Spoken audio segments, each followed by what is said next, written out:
So, hello and welcome to the Amsterdam Film Show, the December 2017 edition. My name's Kathy Leung, and we've got a special feature on the film Molly's Game, which is out later this month. And we've also got our guest reviewers, David and Megan. So let's start with Molly's Game. It's a drama directed by Aaron Sorkin and starring Jessica Chastain and Idris Elba.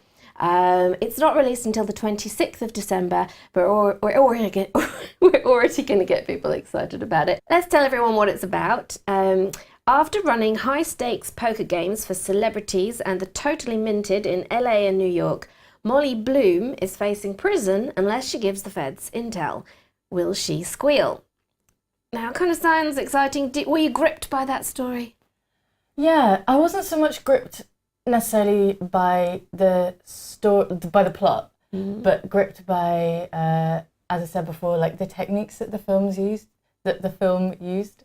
So, for instance, it's very like fast-paced and got the same sort of style as Wolf of Wall Street and The Big Short, where you're always playing catch-up. Like, the script is just like, and you almost feel as the audience kind of dizzy and like fumbling to keep up with, not the plot, but, how poker works, for instance. Okay, yeah. Or, the legalities behind her case and all this kind of stuff. And, I thought that had a really good effect. I thought it sort of gave an air of sophistication to the film. It was very intelligent. And it also has this way of making the audience's lives feel like a bit inadequate compared to these sort of, interesting, high-flying elites. So... I thought that was pretty good. What did you think? I think that's such good points because first of all, it starts a lot with her backstory, Molly Bloom, what she was doing before. She was this Olympic athlete or almost Olympic athlete, doing ski runs and everything, and that's kind of where it starts.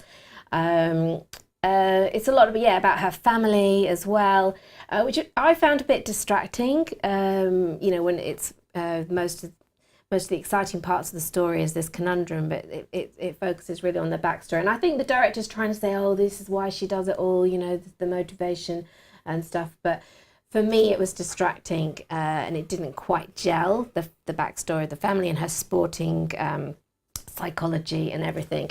But you're right, it very much wants to come across as an intelligent movie and stuff. And yet it's set in this kind of, a gambling world of just kind of people throwing their money away almost and stuff. And that seems a bit frivolous. It feels like Aaron Sorkin as a director is trying not to offend any of the celebrities that are featured in the real story. And also, I feel that he's a bit too respectful of her because obviously it's based on her book and her insight into all this experience.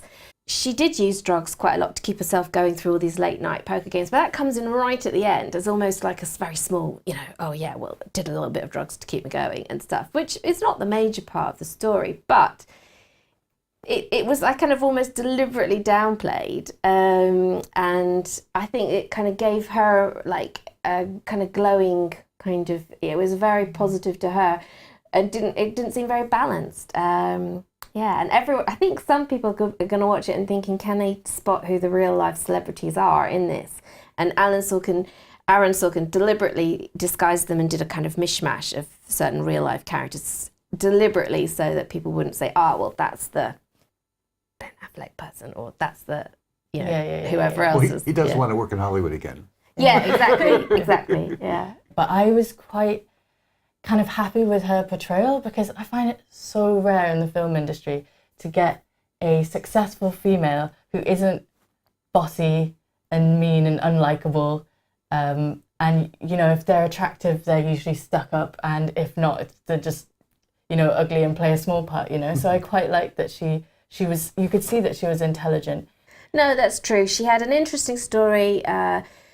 She was heading this up, intelligent as well. So it was very much about her from beginning to end, really, which is interesting considering the egos and all the other different powerful people that are part of the story. Yeah, I mean, she's the main female lead. Most of the other characters are actually men. Yeah. Yeah.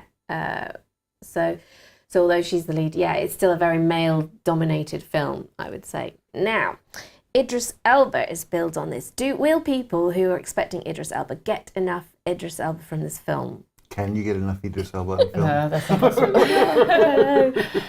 I personally don't think so. So he plays Charlie Jaffe, who is her defense attorney, and throughout the whole film, they're basically arguing in his penthouse office somewhere in New York, I assume, and he always challenges her version of events, kind of questions her as a person, and all this, and then all of a sudden, out of nowhere, there's this scene where they're having a meeting with the FBI. Mm-hmm.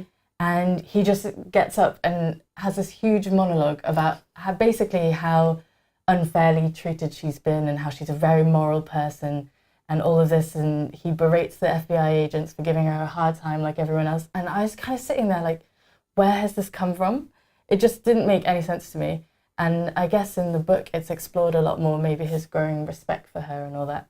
But yeah, in the film, they really didn't develop their relationship enough, or yeah, like you said, he was definitely very much a supporting role. Yeah.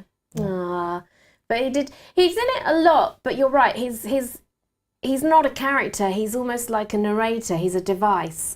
So, he's able to kind of say, what happened next? Tell me. And then that's kind of his role, or I don't believe you, or, tell me more. And that's it, prodding, and it kind of helps with the flashbacks and stuff.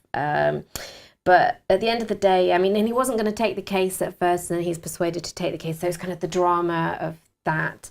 You kind of know how it's going to end, obviously, and it's a true story as well. So you didn't get that feeling of it with some courtroom dramas. We saw a few courtroom scenes, but it wasn't like a John Grisham or anything like that. Thinking about Aaron Sorkin, this is his first time as a director, really. I think he just didn't trust anyone else to direct his own work. What do you think of his directing style? Well, one thing that I really did think helped build the film was this jumping back and forth, the flashbacks throughout her life. So the film, I guess, real time is her in Charlie Jaffe's office, arguing with him. And then we sort of go back in time to see her, the ski thing, but from that sort of her build up and how she really got into the poker scene and how she managed to get all these really famous contacts. And I thought it was really interesting to sort of see these, to contrast these scenes, because you've got her as a, growing high flyer and her fall from grace. I felt, maybe this is just in my memory, but I really felt like the poker scenes sort of have like bold colours, warmer colours, and just sort of seems happier in a way. And then you cut to the scene where she's in the defense attorney's office, and the colours are a bit more grayscale, a bit more blue, a bit more somber and morose, and yeah, it really just gives that feeling of, yeah, she's completely had it, to be honest. And yeah, I thought that was definitely a good technique. All in all, let's give it a score, and let's see if David likes the sound of it from what we say. Well, first of all, let's hear it. David, do you like the sound of it? Well, this film wasn't on my radar, but Aaron Sorkin is one of the smartest writers in Hollywood. West Wing I loved, and Social Network was a brilliant film. So just the fact that he wrote it, forget about it being his first directing effort, I'll give him some leeway. But it sounds like an interesting story and an interesting adaptation of the book, and I'm not a poker fan, but I'm an Idris Elba fan, so, I'd go. Yeah, you'll be all right. You'll be sorted then. Yeah, it just didn't gel for me. Yeah, I would say a 6 out of 10. Yeah, I would give a similar score. There was something missing. I can't quite put my finger on it, but there was something missing. Yeah. Molly's game. But thank you for joining us on the Amsterdam Film Show for December and all the other episodes. And we'll be back next year for more.